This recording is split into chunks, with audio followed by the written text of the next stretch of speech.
Turns out I'm going to need somebody to, read the subtitles or read the menu across the way, or I'm going to need help the rest of my life at some level. Okay. And so that helped me embrace the community sooner. And then what I realized is everybody's got something. Everybody's got something where, whether they realize it or not, it keeps them dependent upon other people. They're going to need other people in their life to overcome it. And if you don't think you got something, then that self-awareness thing may be a little off. And but we all got something, and often the best answer to our problem is another person. And so we need those people. We need to do that. And so you asked me about then how do you reach when you have blind spots? How do you reach your potential? Yeah. And so the book kind of takes it from a couple different angles. One is sometimes you can see yourself from different angles, but a lot of times you can see yourself through others from different angles, and to do that.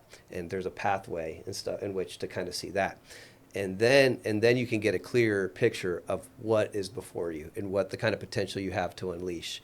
Not just because you think it's there, but because there's different ways to ensure that it's there. And then you have a community who will cheer you on to go get it as well. So here's the quick synopsis. I love that. We can go back into culture a little bit, and then I want to dive a little bit further into effectiveness. Okay. Because you train people to be effective. Yes. Which is very interesting. But culture, how often do you see in businesses that they're lacking culture? They are lacking. Well, it's what kind of culture? Okay. Because every business has a culture. Just some are good and some are not good. Okay.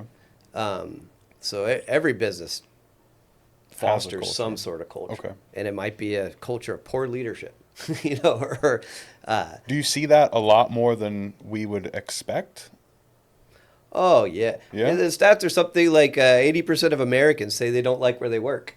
Oh, God. And by the way, 20% of that 80% openly admit to working against the company. Like they're still in paper clips or, Staples at night hoping they implode and get what they deserve. Oh, God. So it's something, it's most people don't like their jobs.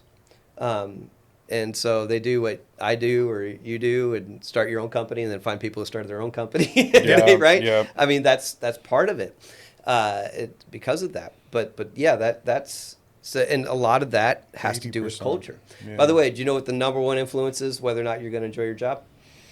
Or I'll give you I'll say that who is the number one influence of whether or not you're going to enjoy your job? It's your boss, right? Yes, it's your direct supervisor. Yeah. And so what happens is people will hire companies, but they'll quit their boss. In other words, you could go, I want to work for Disney. Disney would be great. That would be awesome. But if you get a lousy supervisor, you're quitting Disney. Yeah. Google, they got ping pong tables everywhere. But if you get a lousy supervisor, you're quitting I do Google. say that. Your wife and your boss affect your go. everyday life. Yeah. Well, that's something to think about. So there's the idea that if you decide to be a great leader, and let's say, and you decide to lead in maybe in a supervisory position, and you are allowing people to go home and be better husbands, wives, parents, and all that, because the leader sets the tone, and it influences how they go home, and how they treat the people they go home to. So if you really embrace that, it's quite a big responsibility to be a great leader at work. The status somewhere at 50 to 70% supervisor influences how much we like our job. Yeah. Wow. And understanding everyone's boundaries. Like everyone has a different boundary of some sort. Like for me, my entire team knows that somewhere in that 6 to 8 p.m. range every day, I am not going to be available. Good. I'm not. I got 2 kids, dinner, baths, bedtime routine, reading the books. These are all things that you are 100% aware of. Yeah, because I've gotten I look texts. at it like, be aware when you text Kevin that you're not going to get an answer, but you'll get it the next day or whatever. Or it might even be like 8:30 after they go to bed. I might respond then, but if you texted me at 7 with an urgent question, there's a 99% chance I'm not seeing the text. My phone is down. I'm doing the whole routine, the whole dance with the kids, helping, eating dinner with the family, whatever the case may be. And that 6 to 8, that is a boundary for me. And I've answered the phone during that window, and most of the time I regret it because, like seriously, because either it took time away, or I come back and chaos has erupted. Yep. My wife's mad because I was supposed to be the second helping hand. Yep. And But my point is, like, everyone has their boundaries. Like, I know when Dylan's is, I know when Ryan and Ken have theirs, and like just being aware of it. Like, so you've made a leadership decision for your family, but it affects your work. In other words, you made a decision that from these hours, I'm unavailable because I'm prioritizing that time with these people. These are the people I'm not going to disappoint in this time. And by doing that, you have shaped your work culture. You have told your work culture that, hey, it's okay to set up boundaries and to prioritize your family. You've built that into culture by a decision you made over here. And that's what I'm saying, is that culture exists. And sometimes we think, oh, we don't focus on culture. That's fine. You're still building a culture. You're creating a culture. It's just a negative culture. It's just an abusive culture. Or it's that, There's a belief that the word culture is a positive thing, but that's not at all true. Like, you look up the word in the dictionary, it's not going to doesn't necessarily say positive in the definition. It's a real thing, right? And you can't outsource your culture. Culture eats strategy for breakfast. I mean, all those are real quotes. You can be the wisest, smartest, whatever. And so can't outsource culture. I like you can't, right? That's true. But you're making that. The leader sets the amazing. tone. It's still leadership. So there's a great book, Delivering Happiness. It's the story of Zappos. And in their story, which Zappos was the online sneaker company that Amazon eventually bought, but they kept the Zappos culture.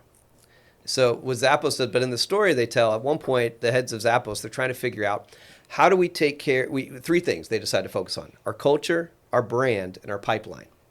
Pipeline being, if you interact with people at this location, you have a similar experience at this location, or whether it's the warehouse or the customer experience is similar across the board. And they very quickly realize all they got to do is focus on one of those, and it'll take care of the other two. And they decide to focus on their culture, because they say brand is just a late reflection of your culture. So you could spend millions of dollars putting up billboards telling everybody you're a friendly, wonderful company to work with. But if your culture doesn't say that, they'll figure that out and know that's a lie. Glassdoor is my favorite website. There you go. There you go. But I mean, think of it. How many times do we decide whether or not we're buying a product or interacting with a company based off reviews? We will take the word of strangers in their interactions because we value that. Because what are we looking for? We're trying to figure out what's their culture. If I could buy it over here, I could buy it over there. If I have to return it, who's going to be the easiest to work with? That's a culture thing. And so so if you take care of culture, it takes care of your brand and it takes care of your pipeline. Then you'll have a consistency no matter where people interact. So I believe cultures, I was talking with another consultant from another agency the other day, but he was talking about they have their own pyramid, and at the very bottom is culture. If you don't get that right, if you're not trying to build a great culture, then it won't matter what you build on top of it, because it'll swallow it up. Okay. So that was the base, and that's everything, the base. and we got built Yeah. up. Okay. And so to your answer, yes, there's a lot of people not working on the culture, and therefore they inherit it. It gets negative. It's kind of like stagnant water just gets ugly. So if you're not working on your culture, you're full of these great quotes. I'll just keep writing things down. It's gonna be faster. I was gonna say new T-shirt line coming soon. We got it. Yeah. Go ahead. But I was just saying, but if you are making strides and focusing on that, then the world is your oyster, right? There's so much you can build off of a positive, off of an energetic, off of a just great culture. Yes. We're definitely to the back half of the podcast. Okay.